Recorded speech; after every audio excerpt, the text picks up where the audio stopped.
What's up, my Vina loves? It's Miss Vina D coming to you all from Vina Team and News. So a few days ago, this ad popped up on Snapchat called Would You Rather? Impossible Choices.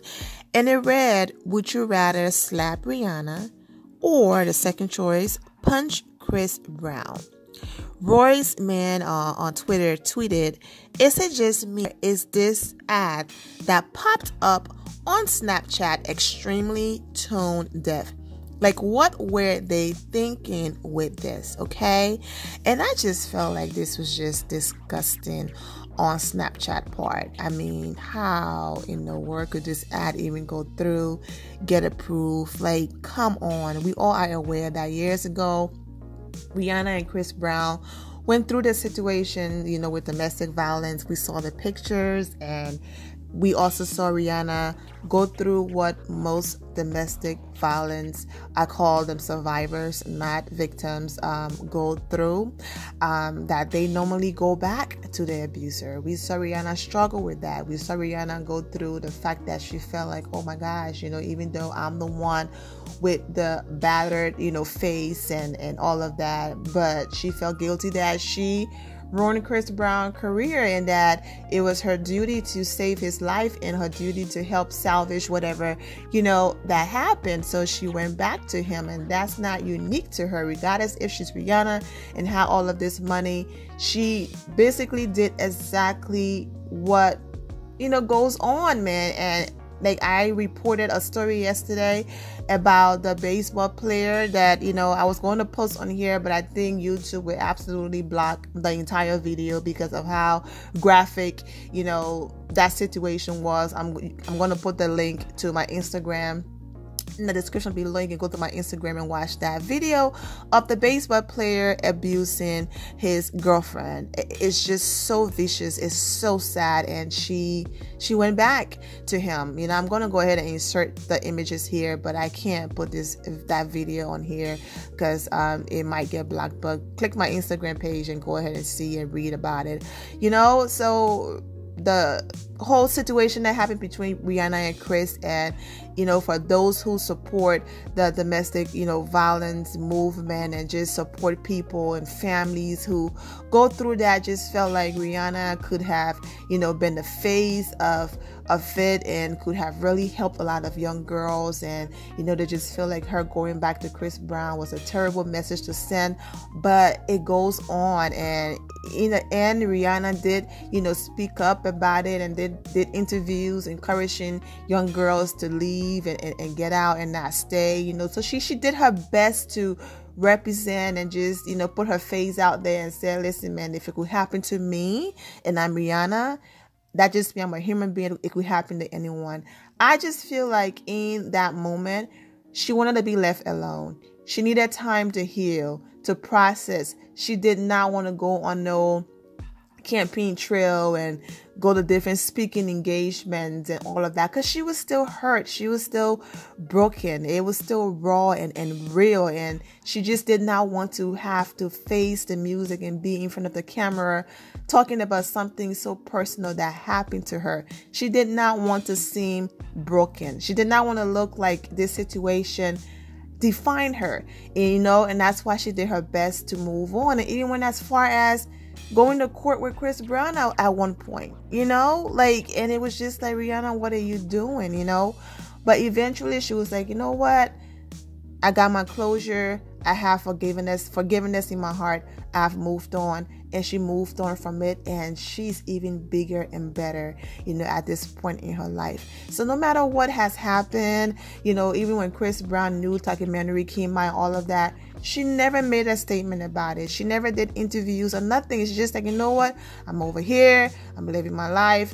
My empire is growing and building, just she have put her blinders on to the whole situation. So this whole thing with Snapchat is just like, I wonder what Rihanna, feel about this. Well, Rihanna have released a statement.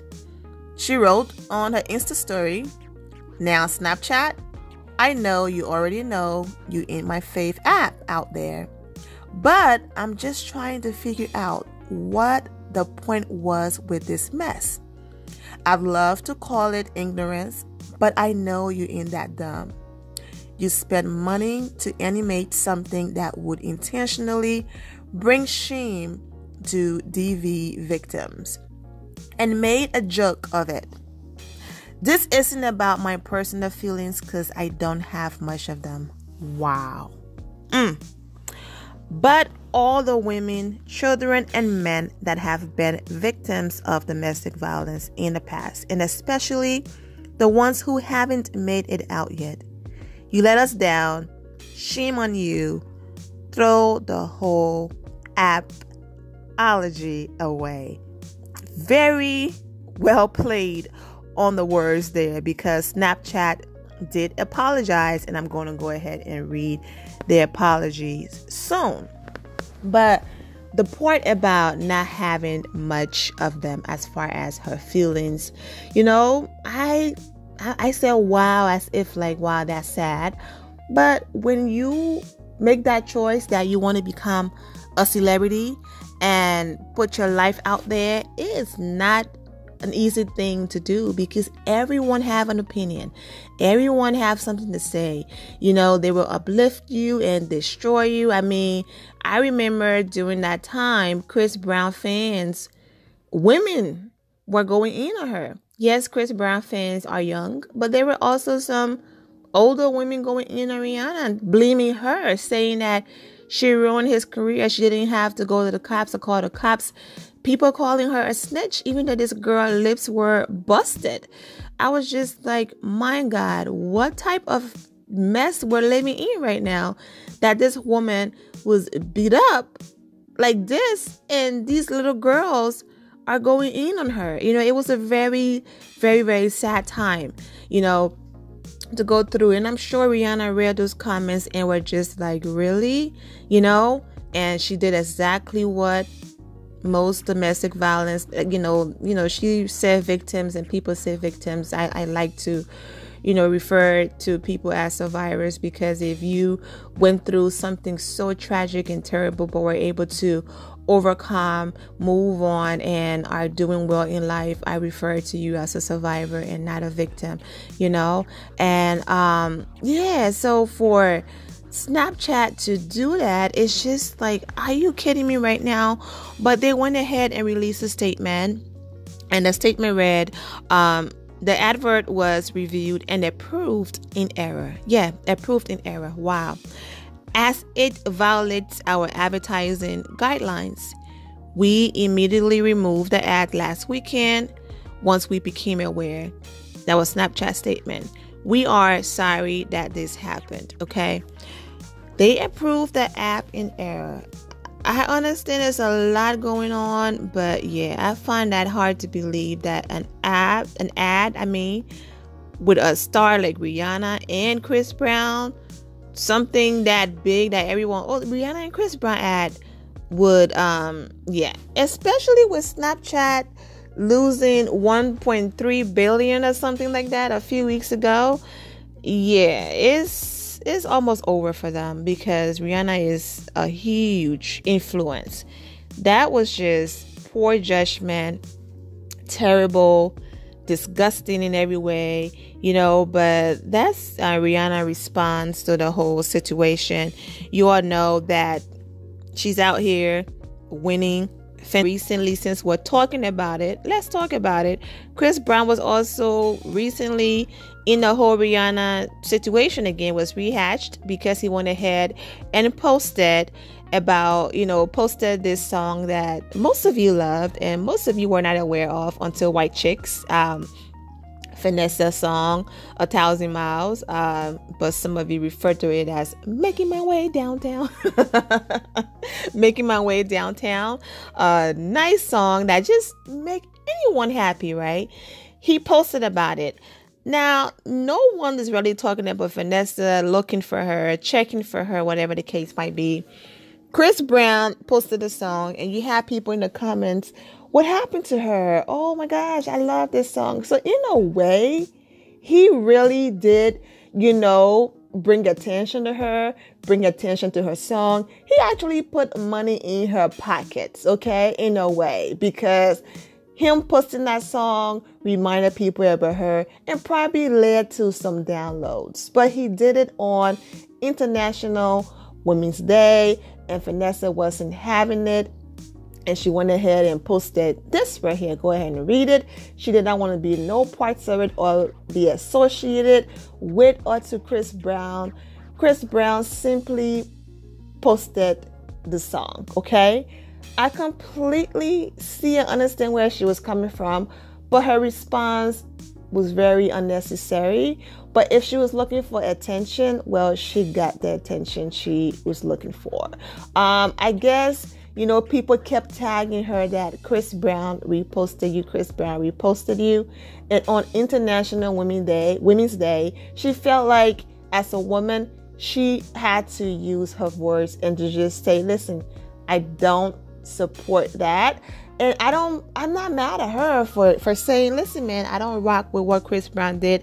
I understand he's apologized. I understand we should all move on. I understand Rihanna have moved on from it, but I don't agree with what he did. That's great, because and a lot of people don't agree with what he did. There's a lot of people that went a while without listening to his music because they just had to get over that whole situation. So I see where she's coming from and I understand her point, but I just think she took it too far because she did not repost it saying, thank you, Chris Brown, for doing this for me. So in no way Chris Brown freely reposting a song would have connected Vanessa to Chris Brown anyway, or say, oh my gosh, she's applauding this man who, abused a female. No, he just reposted a song. But I see where she's coming from, but I just think she went overboard with it. And Chris Brown, he deleted a video with her in it, and he reposted the one with Terry Crews and, from the movie, The Shine. But I'm going to go ahead and actually give White Chicks the promotion since you don't want it. And he reposted it basically saying, I like this version better anyways, as far as the video goes. But so the whole domestic violence thing and Rihanna, have been in the news, a lot recently, but she's basically kept quiet about this. But I'm glad that she spoke up about it because she does have a huge fan base and a large influence. And there are a lot of young girls that look up to her and young boys that look up to her. And, some of them going through domestic violence right now that are staying in a relationship. So I'm glad because she have no idea the lives that she's helped and probably saved by speaking up. So, yeah, man, Snapchat and these big companies need to do better. Come on, man, do the right thing the first time. Don't do the right thing because you feel like, oh my gosh, now we're getting bad press and people are not happy with us and we're losing money. That's just terrible. But Rihanna, I'm so proud of you and your growth and all of that. Chris Brown responded on one of these very big blog pages on Instagram with a praying hand emoji after they posted about Rihanna. And of course, people came under his comment. Basically, this one person wrote, marry Rihanna. Snooze Snapchat, Chris. So proud of you. Yes, Chris. Oh, you better support your soulmate, then, man. You beat her. Oh, yeah, I'm not going to read that. Tell them, babe, we forgive you. What you're praying for, homie? What are you praying for, homie, then, man? Chris Brown, it takes a strong person to recognize their faults and face them head on and overcome them. The black man will always get the worst backlash no matter how things played out. We know you and Rihanna are human and hash things out like adults. We seen y'all smile together afterwards. Continue being the best you that you can be. This person wrote, bye Chris. You got those hands in the comments, but they were the same hands that got Rihanna some black eyes in the first place. And they hear my final loves. I'm wishing you all an amazing day. Remember to always have the God bless attitude. which is being positive at all times and seeing the good in every situation. Have a great day, guys. God bless.